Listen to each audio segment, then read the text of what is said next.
All righty, welcome to Kidney Talks. We're here for another episode. I'm so happy to be with you this afternoon.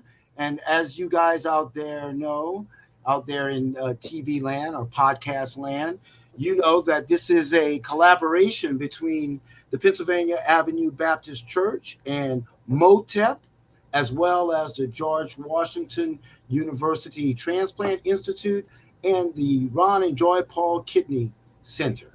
So we are all here today, and today is a very special day because one of my partners at the George Washington Transplant Institute is speaking, Dr. Pablo Serrano, and Dr. Serrano is originally from Mexico, and he's been such a valuable addition to our team, not only because he's a great physician and doctor and a favorite of all our staff and nurses, but he's Hispanic. And why is that important? That's important because, like our people, the black people of this country, Hispanic people have a lot of the same problems. They have a lot of diabetes. They have a lot of high blood pressure. They have a lot of kidney disease. They eat foods that are comfort foods that are culturally important to them and leads to a lot of problems, just like our people. So we're like brothers in many ways, and it's going to be a pleasure to hear him speak today because I think that as a friend of the show, he's going to add a lot of very good advice to all of our people. So welcome, Pablo, and we're looking forward to hear you talk. Thank you, Dr. Melanson, and thank you to everybody for letting me participate. It's always great to know a little bit more about the community and to give a little bit about what happens in my side with the Latino and Hispanic group. And yes, you're going to see that there's so many similarities between minorities that we face, and that obviously they're not all come from the same place, but it's always interesting to see how we can deal with them better.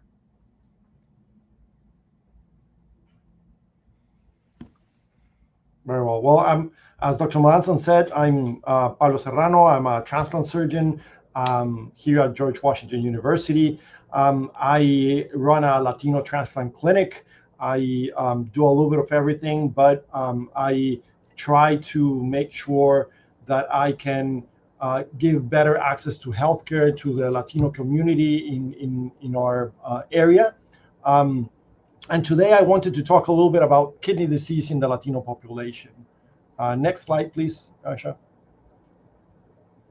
So, the first question is, who is Latino, or what is a Latino, right? And you can see everybody in that picture is Latino.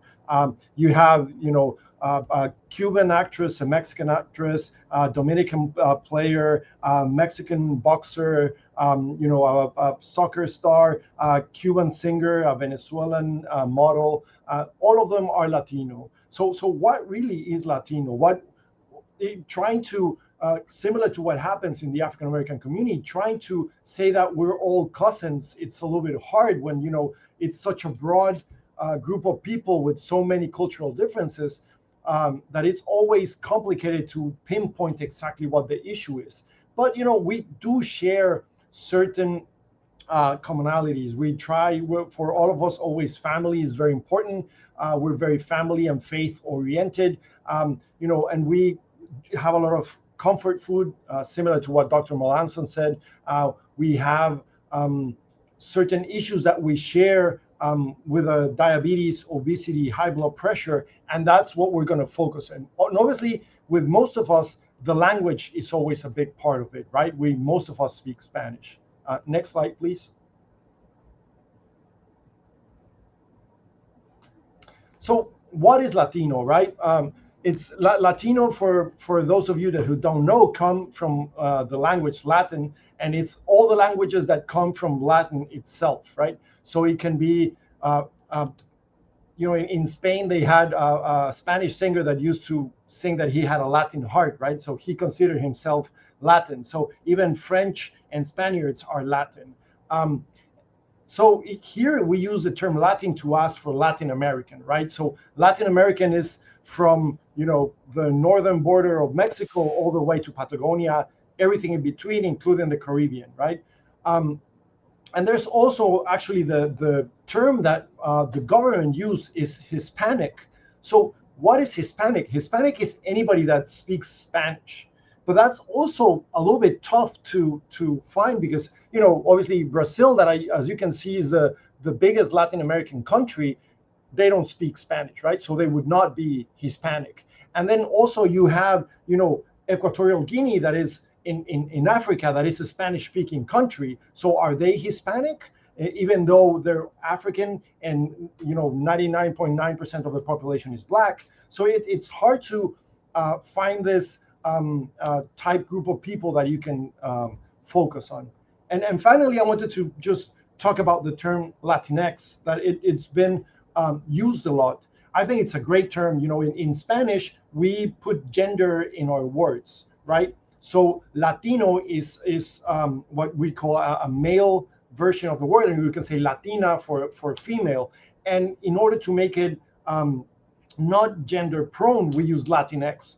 My issue with this word is obviously that the NX word is not pronounced in Spanish. So for my patients, it's hard to pronounce in Spanish, and that's why my clinic is the Clínica Latina. It has a gender because it's easier for my patients to say it. Even though I agree, if somebody wants to use the Latinx term, that's fine, but it's a question that I get a lot of the time. Next slide, please. So what are the demographics? You can see that this varies a little bit depending on the census that you check, but it's about the Latino community, and it's about 60 million people, or 18.3% of the United States population. Most of it are very young, so our median age is 29.5 years old. 79% are U.S. citizens. 4 out of 5 have lived in the U.S. for more than 10 years. And, as we've said, and we're going to focus on, we have a fascinating culture and traditions that they're not the same for each group. And, it's very important in your area to always check what's the main area where the Latino people come from. Obviously here in the Washington, D.C. area, there's a lot of Salvadorian group, people from El Salvador. In New York, you always have a lot of people from the Dominican Republic. In Chicago, in California, you have a lot of people from Mexico. Most of the data that I'm going to talk about right now is from people from Mexico and Central America, because that's where most of the Latino first, second, third generation people come from. And then, going to the socioeconomic and education, the Latino are also vary a lot in wealth and education, but the median annual household is about $49,000 per year. 19%, or between 15 and 19%, live in poverty or below the poverty threshold. 28% of them are high school graduates, and 16% have a bachelor's degree. 18% do not have insurance. And all these things we'll talk a little bit more. Obviously, this changes between a first generation, second generation, or people that just immigrated, right? And you'll see that this changes in all subjects. Next slide, please, Asia. So this is also showing like the snapshot of what can happen in the future, right? It's prognosticated that for 2060, the Latinos are going to be about a third of the population. Obviously, with multiple of them now being over 70 or 80% being born in the United States. But it's the fastest growing ethnic group, and that's why it has to be important. We have to see it more in our clinic. We see all the problems that it causes, from the language to the cultural barriers to the issue that they have, to be more present in our clinic. And that's why it's important to educate us with all these issues. Next slide, please. So, and then the Latino as consumers, a lot of people talk that, especially immigrants, when they come to the United States, they don't produce enough money, or it's always an issue that they're not paying taxes, that they're not helping the average household. But the Latino consumers spent $1.5 trillion in 2020, and that's like a pretty big amount. They more than 50% of them pay income tax, and 100% of them obviously pay sales tax. They contributed 15 billion to Social Security, and using only 1 billion of that in 2019. So there is significant improvement from having the immigrants and the Latino in our population, because they do give money to Social Security, and they're consuming a very, very small part of it. So everybody benefits from that, and being in our now that we have issues with the Social Security and the money where it's coming from. And well, kind of what I said, just to reiterate here, between 15 to 90% of them live below or falls below the poverty line. Next slide, please. So now starting to talk about the risks that we have. And this is something kind of what Dr. Melanson said, that we share a lot of risks with other minorities. So we have 1.5 times greater risk of having end-stage renal disease than the white population in the United States. This mostly comes from a high risk of diabetes and obesity, that I'll talk specifically about those risks later in our talk.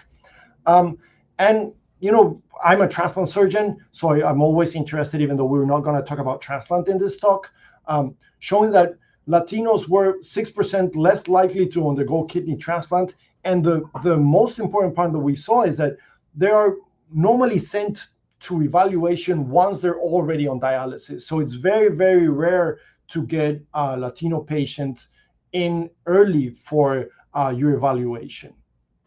Next slide, please. So what are the risks that we have for chronic kidney disease or for end-stage renal disease? And this is what kind of the risks where we will talk throughout this talk, right? So we have a higher risk of obesity, a higher risk of hypertension, a higher risk of diabetes. Lower income and insurance is not per se a risk for CKD, but obviously it gives you access to healthcare, to be able to go to your appointments, to follow up for transportation, things that we always have. Language, if you don't speak the language, is always a barrier. You're going to have issues communicating, understanding, having follow-up, having compliance, and all those issues. Health literacy, that it's very important to understand that health literacy is not the same as, you know, being smart or having a good education, right? They're two different things. And people that have a low health literacy are people just that do not understand the system well, and sometimes they might need to have a little bit more hand holding because it's something that is foreign to them. And then finally, acculturation and genetic and environmental factors. What that means is like your first generation immigrant that's going to show up where everything's going to be different, right? The food is going to be different, what you would have back home. The school is different, you know, the supermarket. You're not accustomed to deal with the food deserts and all those things. And then your children that are going to be born into this country, even though they're US citizens, they're still going to have your genes and your culture to deal with it. And we can compare, not saying in any way, shape, or form that, you know, obviously being a US citizen is harmful for your health. But if you don't understand what's the right way to feed yourself, you might just go with what's cheapest. And that we see very common in the first generation immigrants, right? They try to find whatever they can, and we see a higher risk of all these things, hypertension, obesity, because they didn't have any education, or they don't see any other option because they're in a bubble due to their language and the barriers that they have. Next slide, please. So this is where we'll start to talk about the risks, right? So we see that in the risk of having diabetes in the white population is about 6%. And then you can see that in the Black community and the Latino community, it's between 10 and 11%. And that's something that we see a lot more. The risk for end-stage renal disease is twice as likely also in the Black and Latino community. And the risk of obesity is about 1/3 of 30% in Black community, and about 28% in the Hispanic community. And these are something that we will see across the board, right? This is things that go hand in hand, and that the risk when you have one of them will increase the risk of the other, and it's harder to fix your obesity when you're a diabetic. And once you have end-stage renal disease, and we see that a lot in our clinic, it's very hard to control and lose weight once you have one problem, right?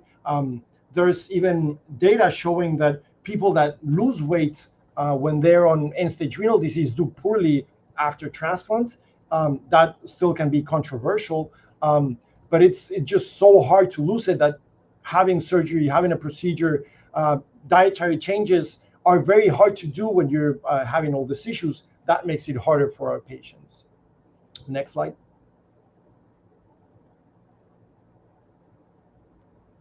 And this tells you that what's the prevalence of diabetes? What's the chances of our population of having diabetes? And you can see that in the white population is about 11%, and in the Black and Latino population is about 22%. But more importantly, what is the undiagnosed diabetes? And this is a study that they did with Kaiser Permanente data, showing that up to almost half of the population that they saw in clinic had diabetes without knowing them. A lot of them, this was done by checking their A1C and their glucose levels, and they found that patients had no idea. They had never been to the doctor before. They had not been checked, and they had a glucose that would be comparable to somebody with a diagnosis of diabetes. And this is more prevalent because patients are not going to the physician, and they don't have this health literacy to follow up on their labs, to make sure they have a diet and figure out what's the best way to go ahead with their treatment. Obviously, this is going to make a big impact for our whole healthcare system. Next slide, please.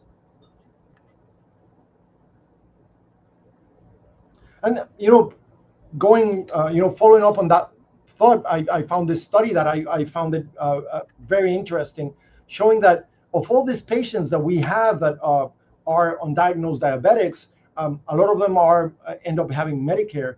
But of the person that are diabetic, 10% of all these patients spend 70% of all the money spent in healthcare, which means that we're spending all the money on complications of diabetes instead of preventing diabetes.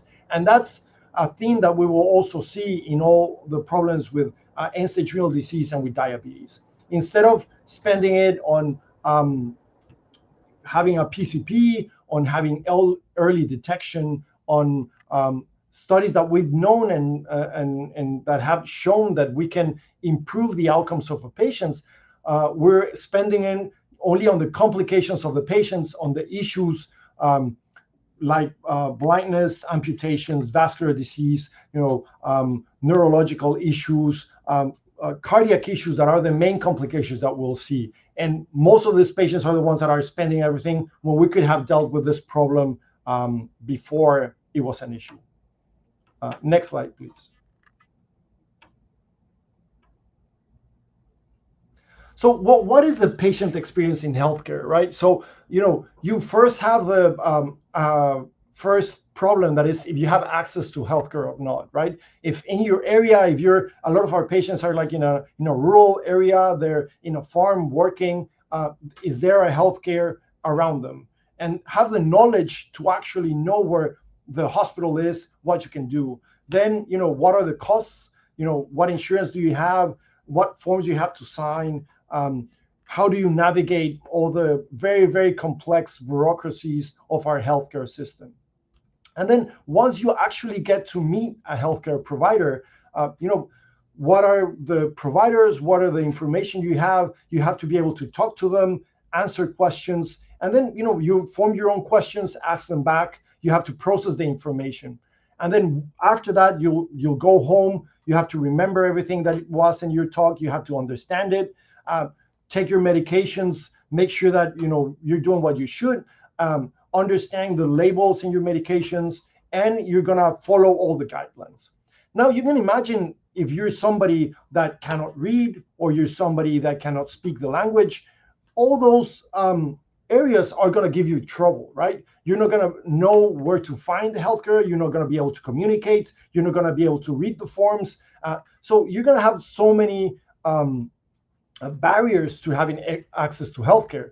And what studies have shown is that in a lot of population, the youngest person in the family that normally is the one that speaks the language is the one that ends up taking care of all those things, right? So you can have a 5-year-old and 9-year-old being the translator for their family, because there's not a translator there, is the one that can read and write in the language. So they're the ones that fill the forms. They're the ones that have to make sure that their parents take their medications, and that's also a burden of them, right? Not having their issues growing up and having problems with their education or their own basic needs. So this is a big part of why we should try to speak the language and try to culturally understand what they're going through, and making sure we trust our patients. Next slide, please. And this is a study they did talking about language and the issues, right? So you can see in the first column the patients that are English proficient, and then the next is if they have lower English proficiency, and the trust that is in their doctors and the treatment that they have is fairly similar. And then in the after you see the p-value, the two other columns that are in red, what is showing you is if you pair somebody that has English proficiency, somebody that has language proficiency with somebody else that also has that is concordant, that has the same proficiency, kind of what the issues are. And if you have the discordant issue with in the second column, how everything becomes a bigger deal, right? So you have more distrust to the doctor, you feel that you're treated poorly, and you feel that you have less respect for your physician, right? All this is because there's not a direct communication, and you're either communicating with somebody that, we say that they speak muy poquito Spanish, or someone that is no way, or you're just using a translator or an app that has been shown not to work properly. So it's very important to try to find ways like a translator or somebody that can be in-house to speak to the patients, to avoid this, to make sure you have good trust in your physician, because this is going to affect the way that you get healthcare and the way that you can give your medications, that you can have compliance for all this treatment. Next slide, please.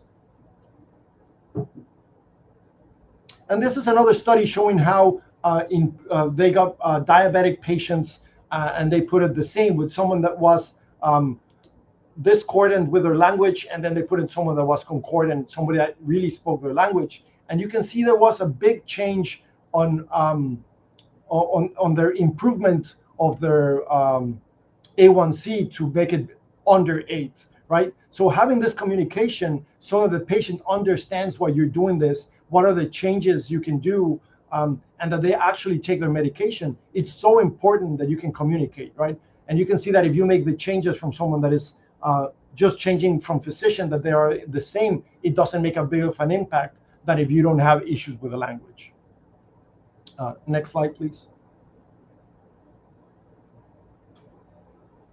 And this is a little bit talking about the acculturation and mortality that we were talking before about the US-born Mexican Americans. This was a study done in San Antonio showing that they had greater risk of mortality than their non-Hispanic whites. And as I said, that doesn't mean that they are that being a US citizen gives you a higher mortality, but it's because they're having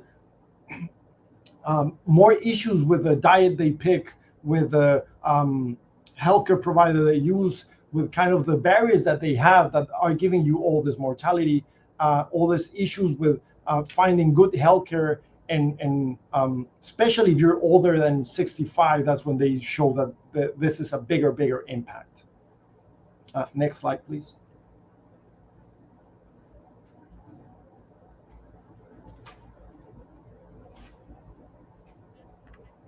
So this is just going through barriers, right? So a little bit of what we talked before.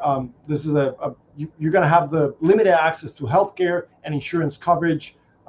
You're going to have the language and cultural barriers. You're going to have lower awareness of what's going on, right? If you're somebody that doesn't understand healthcare properly and they tell you that even though you feel fine, your blood pressure is high or your glucose is high, and that's going to give you trouble in 20 years, and you have to change your diet, you need to stop smoking, you need to stop taking sweets, and it might be hard for you to understand that you have to make these changes, and especially if it's coming from somebody that, when your diet is part of your culture and your heritage, and it's something that you're very hesitant to change, you might think that it's just somebody that doesn't know you and that is not going to be an issue.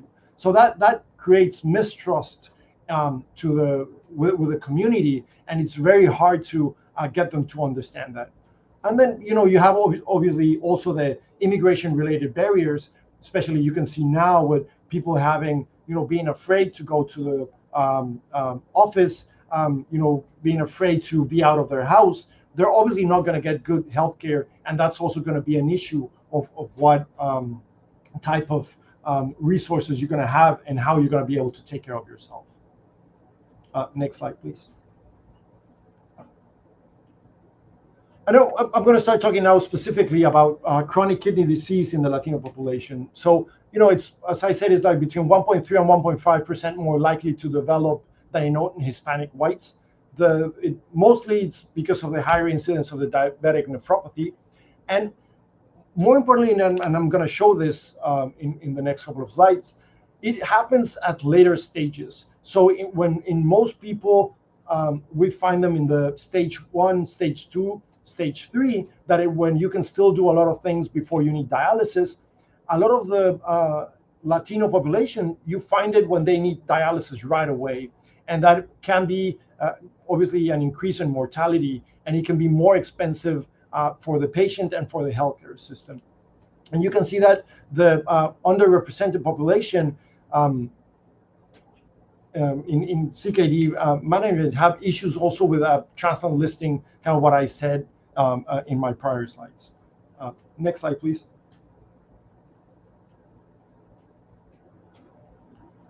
So why do we see this, that that they don't show up in the early stages of chronic kidney disease? Well, it can be because, as I said, it's asymptomatic, right? Just like hypertension, just like diabetes, you have no symptoms at the beginning. You believe that you're just tired, you're just not sleeping well, you just need a little bit to recover and keep going ahead with your regular lifestyle. Maybe the clinician or the PCP that is seeing you is not familiar with CKD. It's not easy. Maybe your creatinine might just be a point, 1.1 or 1.2 or something like that. That is very marginally high, but it added to everything else might be a bigger of an issue. And it might think that it will not impact. There's nothing you can do. It's just going to be a progression. There's nothing we can do about it. And also there's a perception that it might be overdiagnosed. And then there's systemic barriers also, right? Our healthcare system is not built for doing preventive medicine, right? Most people end up having issues and show up to the ER if you don't have a PCP. And the ER is not the best place to treat things like this. They just want to get you out to use the bed for somebody else. So the Latino population that don't know where to go to get healthcare, sometimes just going to the ER can give them problems in this matter. And then there's no easy way to understand this and have treatment, lab work, all that done in order to diagnose the CKD in the early phases. Next slide, please. And this again showing a comparison of kind of the costs of diagnosing a patient in the different stages of CKD, right? The CKD 4 and 5 are the final stages. Normally people that are in CKD 5 or chronic kidney disease stage 5 are the ones that need dialysis. And you can see that it's very rare that the minorities, and specifically the Hispanic population, get diagnosed in the first 3 areas, right? You can see that in the graph that is on the right side of the screen, that the Black community and the Hispanic community get diagnosed a lot less in stage 1, 2, and 3, where you can actually treat the patient, do something about it, and minimize their the need of urgent dialysis. But if you see that the prevalence of the stage 4 and 5, it's way higher in the Black community, 4 times higher than the in the Caucasian or white community, and the Latino is 1.98, so 2 times as high. So we can see that we share this from the lack of going to a primary care, of having preventive medicine, and just going to the physician when you actually are in pain. Unfortunately, I don't want to repeat myself that much, but having all these problems that are asymptomatic in the early stages, diabetes, high blood pressure, CKD, it makes it hard for people to go and look for care when they're supposed to get it. Next slide, please.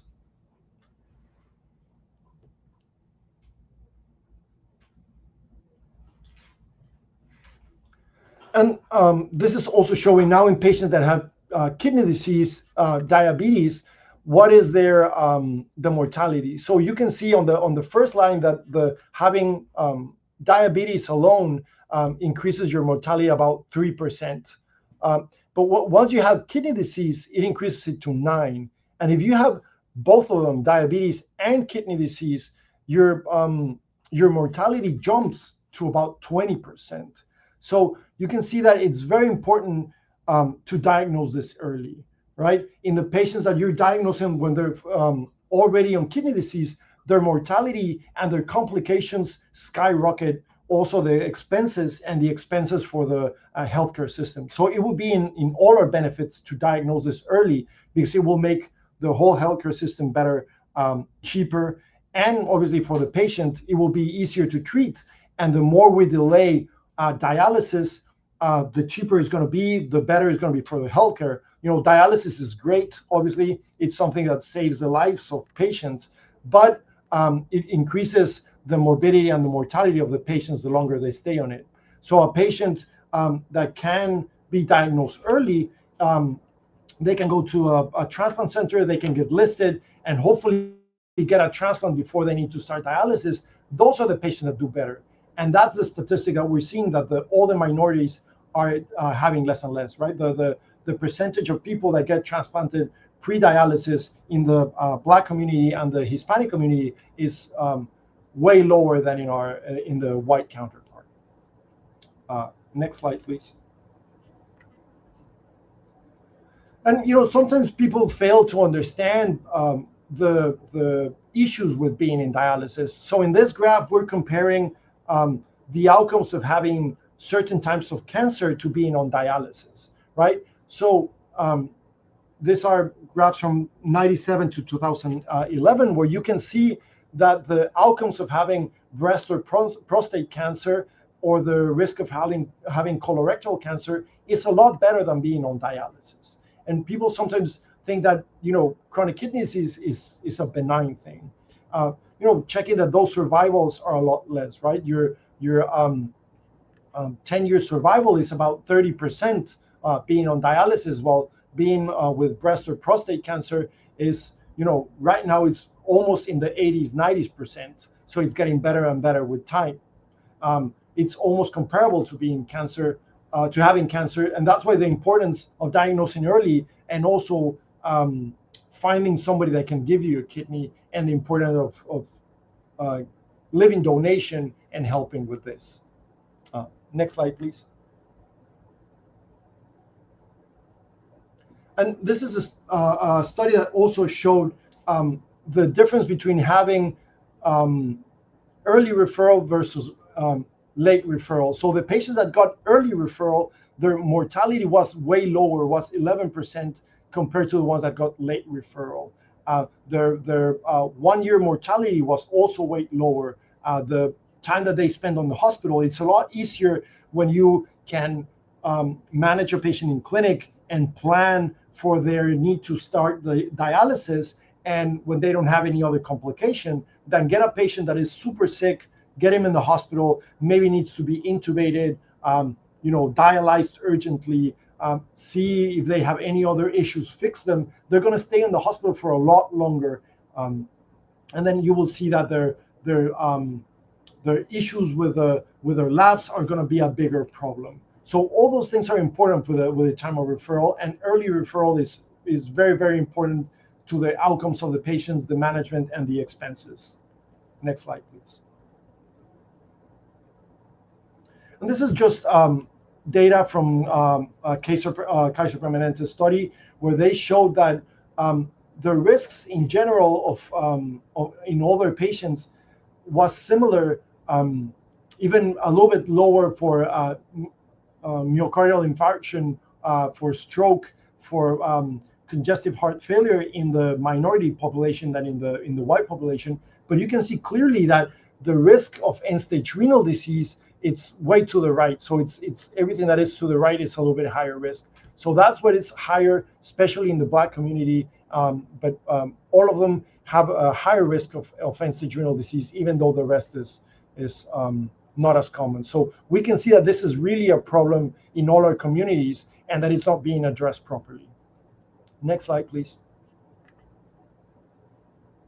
So what can we do to improve this and to make sure that our patients get this adequate treatment? So first, partnership with the community, in the Latino community, churches, consulates are very important to make sure that we can get the word out that this is happening.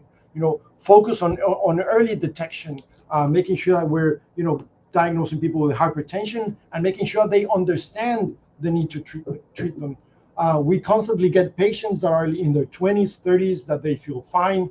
They don't want to take medications. They have a lot of things going on in their lives, and they don't see the urgency of doing this until they have a complication. The same with diabetes and chronic kidney disease.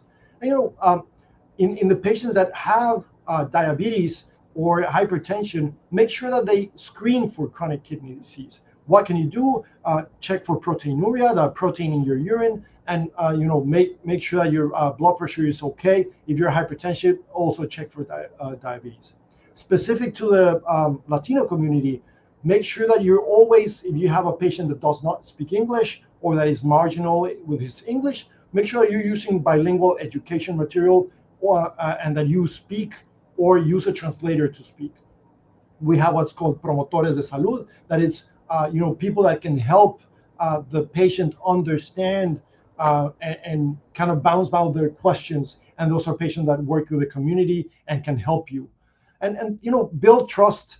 This reduces fear in our patients. So we always say that our clinic is a culturally sensitive clinic. Make sure that you try to understand the issues that patient that might have. And this also I've seen working with Dr. Melanson, that he does a lot with the Black community, where it's not just minimizing their issues, but you have to understand their worries and understand where they're coming from. It's not easy to tell them to change the way that they're behaving if you don't understand why they're doing the things that they're doing. Doing culturally competent care models. Big picture, make sure that you increase representation in research, and policy would be the ultimate goal, right? Make sure you can do something to impact every day. Next slide, please. And one good idea of policy is this thing that the National Kidney Foundation put forward, in where they're doing a start rating measure that comes from money to the government given to the insurance, and the insurance to the hospitals, to make sure that all their patients that are diabetic actually have early detection for chronic kidney disease. So basically what they're doing is they're making sure that 100% of the patients have to be checked once a year to have proteinuria and high blood pressure, and they have to see a physician since they're diagnosed. And if they do 100%, then the insurance are going to pay the hospitals, and the government's going to pay the insurance. So this is a policy that actually works, right? Because we don't have a lot of things that can actually make sure that our patients are seen and that we can treat them ahead of time of the complications. Next slide, please. And I just wanted to make sure, that everybody understands what are the treatments that we have for diabetic kidney disease. So we need to make sure that the blood pressure stays under control. So that's under 130/80, that we don't have proteinuria or albuminuria, or that we keep it under control. We need to make sure they have dietary interventions as indicated, so low salt intake, avoid the high protein intake, especially that's in chronic kidney disease. If they're smokers, we need to make sure they stop smoking, and then check for all the complications of chronic kidney disease, like anemia, issues with the parathyroid gland, that is with calcium, and you need to treat if indicated. Don't let them become another complication. And there's no proven role for lipid management in slowing progression of kidney disease, but obviously it's always good to treat it, but it shouldn't be the priority for the kidney disease in general. These are kind of the rules for treating diabetic kidney disease. Next slide, please. So what are the key takeaways? What I want to understand from this talk is, the chronic kidney disease and end-stage renal disease disproportionately impact minorities and Latinos specifically. That there's multiple causes, from language to genetics to biological and social systems that can be an issue, and that we should focus now on early detection. So things like community outreach are very, very important for these things, and that for the Latino patients, it's very important to try to speak on their language and be culturally sensitive. So having Latino-focused clinics and outreach is very, very important, and to be part of the community to make sure everybody understands. Next slide, please. And I just wanted to obviously acknowledge the GW Transplant Institute, the Joy and Ron Paul Foundation, our Latino kidney transplant team, and all the community partners, Kidney Talk, Dr. Callender, and Reverend Curry for this opportunity. And I just want to make sure if anybody has any questions, I'm free to answer. Next slide, please. And thank you so much.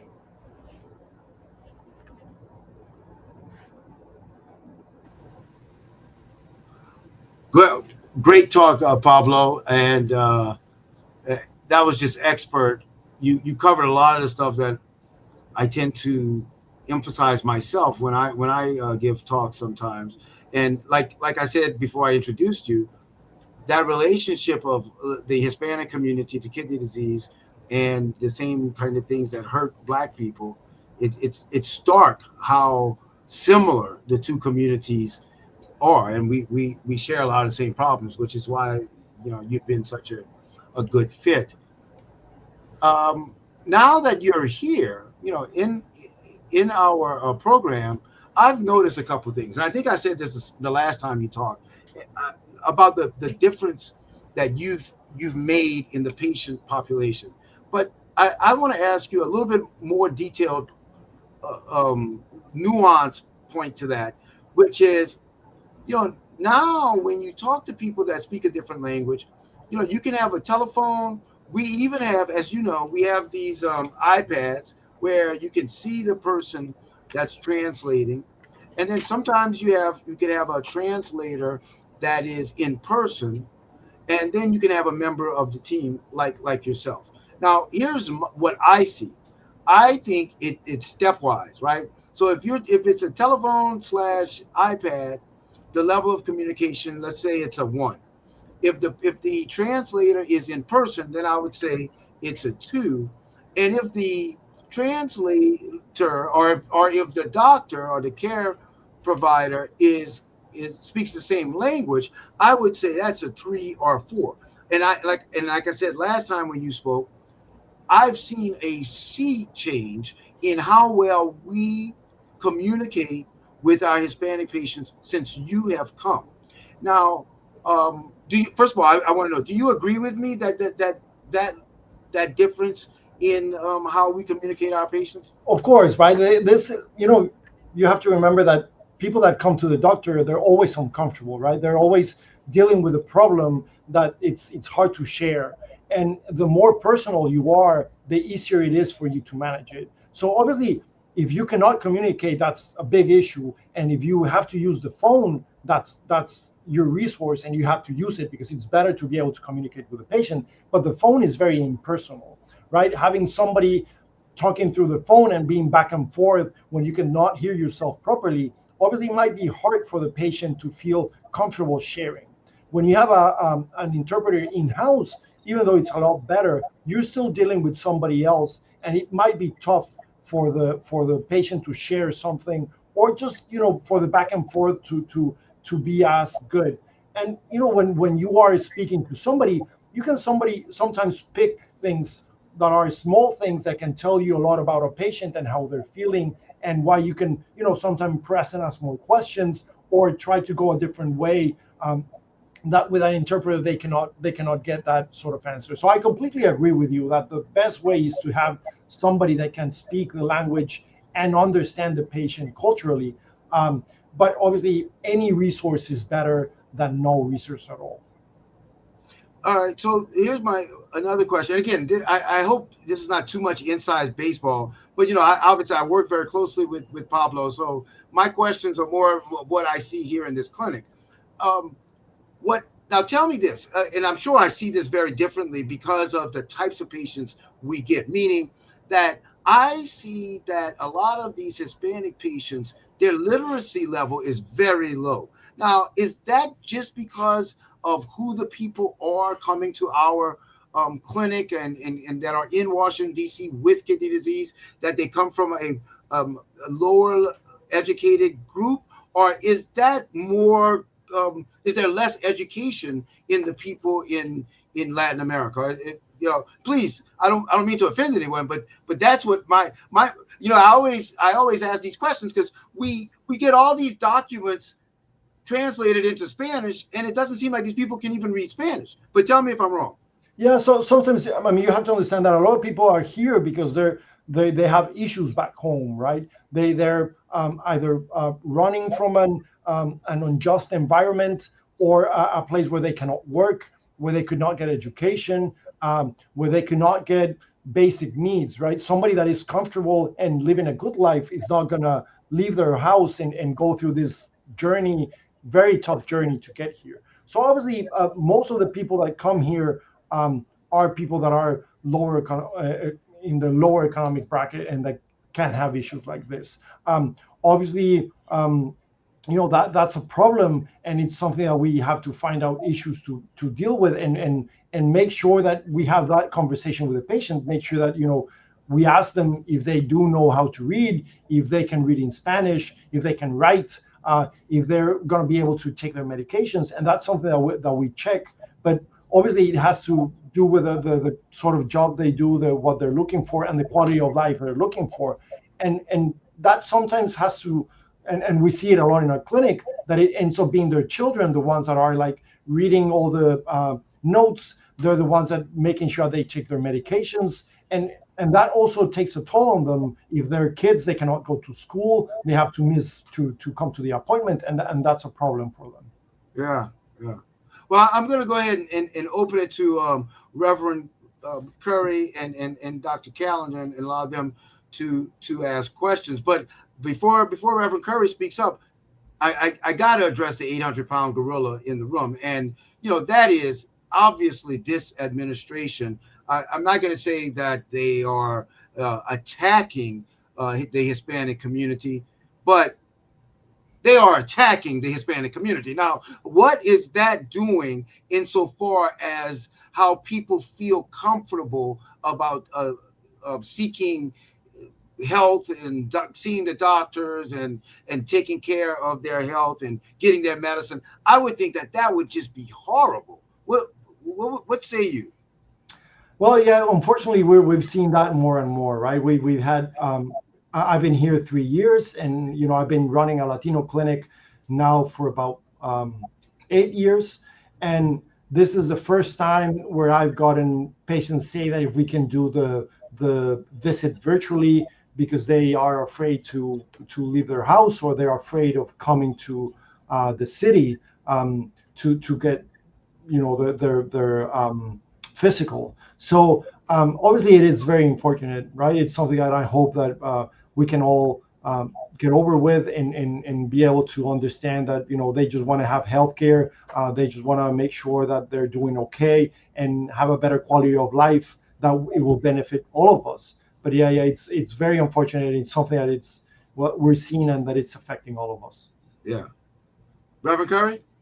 Yeah, thank you for an excellent talk, Dr. Soriano. And I did have that same question about the impact of the administration, and I'm very much interested in something I didn't hear as much about in your talk, and that's the role of diet and exercise and the cultural influence um, with regard to diet and exercise and how that's communicated.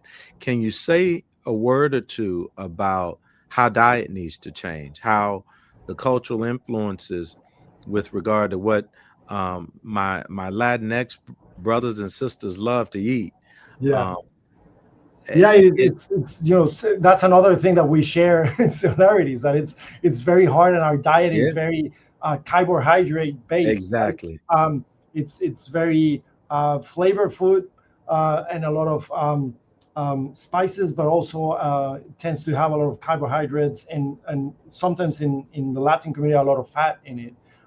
So those are things that we need to avoid, right? Ideally, um, it's tough, but there are options. I always found it funny how in the Mexican community, we always act like we don't know that being vegetarian exists, or that it's like a sin being a vegetarian, right? It's like, You're what happened to you? How can you be a vegetarian? But if you actually look at it, we cook with a ton of vegetables, and yeah, and we eat. We make like vegetable quesadillas, and we put in a lot of our food, and a lot of our sauces are made of vegetables, and you can put it on vegetable itself. But when you ask somebody to like minimize the amount of meat they're taking, or to try to eat more healthy, it's very hard. So it is a hard conversation. I always say that you have to talk to whoever's cooking on the family, and make sure they understand that you need to make those changes. That is important, right?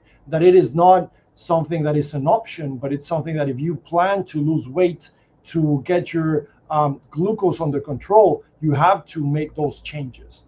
And exercise also, it's a big problem, even though the um, Latino community tends to walk a lot and move a lot, because most of the work. work they do is physical. Exercise or staying healthy as recreational, or doing it for your own health, is not a thing, right? People don't actually, in our culture, you don't normally see that as much unless you're an athlete. So it's also hard to get people to understand that they need to exercise to increase their heart rate, to make sure that that's a good way to control your glucose, your diabetes. And there's been studies that show that it's better to exercise and maintain your weight than it is to not exercise and lose weight for diabetics, right? So Yeah. it is very, very important, and it's something that we should always focus. And it goes hand in hand with talking about all the preventive measures, and having the patient seen early, and telling them about all these problems.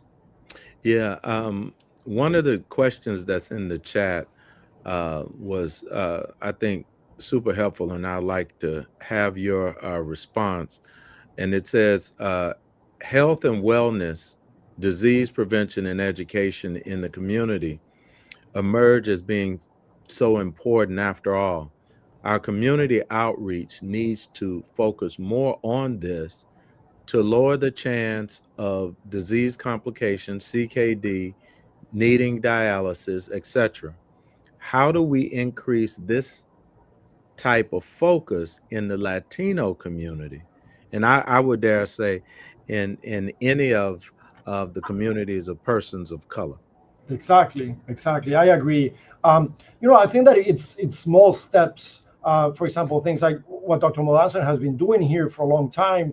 That is going to the communities and just asking if people have ever checked their blood pressure, if they have checked ever have a protein in their urine, and giving them the results.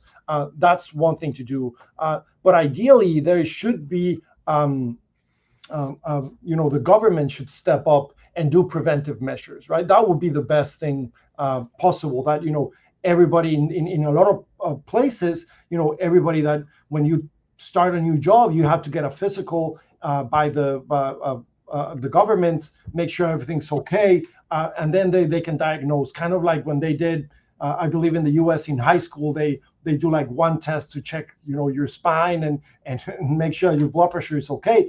Sort of do something like that when you start your first job, to make sure that you're doing okay. And then, do it when you're 30 or yearly would be ideal, right? That would be the best way. But I think that going in the community, make sure that people are being seen, because a lot of times is the easy test that we can do, right? Checking the blood pressure, checking the blood sugars if you've never checked them, checking protein in the urine. All those things are very, very impactful. And the difference between, diagnosing CKD in stage 1 versus stage 5, it's, it changes completely the lifespan of the person. So it's very, very important.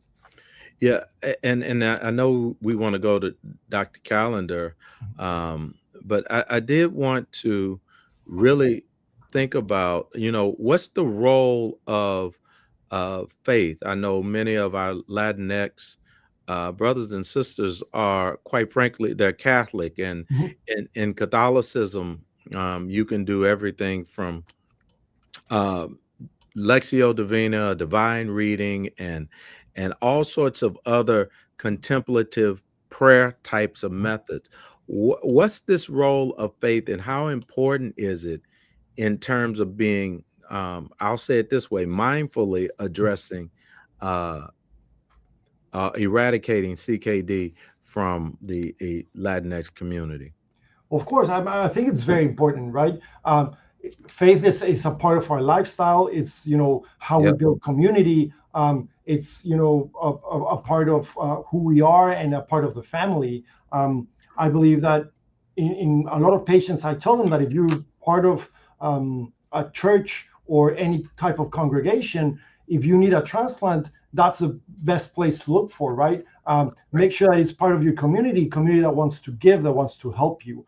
And so a lot of times I find hesitancy with the Latino community about donation, because they want to be buried with all their organs. And I show them that, since Pope John Paul II, he said that donation was the biggest gift of life. I think that they understand that it's something, and you can go through faith through all this, and helping yourself with a local faith cultural community can also help you, right? If you know that they're part of a church, you can address it with them. In my prior job, I went one time to one of the churches to talk to the congregation, also to have information and not only to help the patient, but to help the community, right? So it's a good way to disseminate the word of the healthcare also, right? Right. Dr. Callender. Hello, sir. Hello, Dr. Callender. You need to come off of mute, I believe.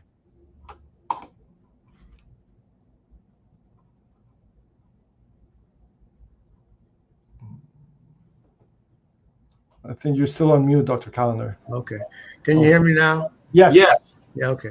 Yeah, you brought up the point that I was going to bring up, Reverend Curry, which is the role of meditation and the contemplative aspects of religion that play such a role in actually all of the minority communities. But it's interesting that as I've read about all of the things that are helping the Latino community become more likely to become living donors, I've not encountered much that had much to do with the faith aspects of it. And I was glad that Dr. Curry did bring that point out. Yeah, I think that it is an important part, and especially for us in transplant that we see a lot. Sometimes with the family itself, you can, make sure the since we're very family driven, make sure the mother or grandmother sometimes understands and she approves for somebody else to donate. and that's how you can get somebody to donate and help their family members to understand that it is safe and that it's something that it's not going to give them issues. All right, so great talk, Pablo, and I think kind of summing it up. I did have another question. You're Mexican, and we tend to you started your talk by showing all of these Latin groups, but I'm just wondering, are there stark cultural differences between somebody that's from Honduras versus being from Nicaragua versus from being from your wife is from South America. So if you're from Venezuela or from, I'm just wondering if when you go in, you talk to someone, they're Spanish, they're Hispanic, or are Spanish speaking, they're Hispanic, but do you have to think about those things like, oh, culturally this person might be a little bit more this or that? I'm just wondering. Yeah, I mean, there's a lot of studies made about, the difference in risk for hypertension, for diabetes, for obesity in different cultures, and how, for example, the Dominican Republic tends to have a little more of this than Argentina would have less. So there are differences, and I think it's important to know in the community that you work, what's the biggest representative of that Hispanic community to address it properly. Culturally, there are differences the farther south you go. Between Mexico and Central America, we share a lot of things. Obviously our food is a little bit different, but we had the same sort of origin, and their communities are very similar. So I think we share a lot of things. And then in South America, you sort of have all the countries that are in the upper part of it that are, Venezuela, Colombia, are very similar. And then you start, the farther south you go, they're a little more different with Argentina, Chile, and Uruguay that are very different from Mexico, from the food they have, their cultural issues. But we still share the family, faith, traditions, and the language, and all those things make it a little bit easier to bond and to understand each other. Well, as you know, being from Louisiana, I love Mexican food because it shares a lot of the same kind of spice, particular pepper spice. Yeah. From my food, and I don't particularly like the food from the other Hispanic countries. However, my last question, and this is probably the most important one. Bad Bunny is from Puerto Rico. But Yeah. Is Bad Bunny popular throughout the Latin world? Because I'm learning Spanish right now because I want to be ready for the Super Bowl. But is he really popular in Mexico and in Costa Rica? And I mean, is it all Yes. all the whole Hispanic world, or is it Yeah, just very popular since a long time ago. So yes, he's been very popular. He's a great artist, and I really like his music. So might be controversial, but I really like it and enjoy it. So Well, I never ask controversial questions. Never.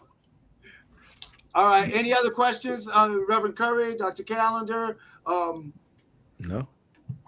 All right. So what I hear is that there's going to be we're going to have a little downtime until our next podcast, which will be in early 2026 because they're revamping everything. So we're going to have to wait a couple of months to reconvene, and I can't wait. I'm not sure. Dr. Curry, do you know who's going to be the next guest? I guess that'll be January. But Alexander, do we know? All right, so that's to be announced, from what I understand. But don't worry, we'll reconvene the group. Dr. Serrano, thanks again. That was a masterful presentation. So yes, so thank you again. Thank you so much for having me. I always enjoy being here and talking to all of you, and hope to see you all soon. All right. Okay, see you out there. Thank you. Thank you.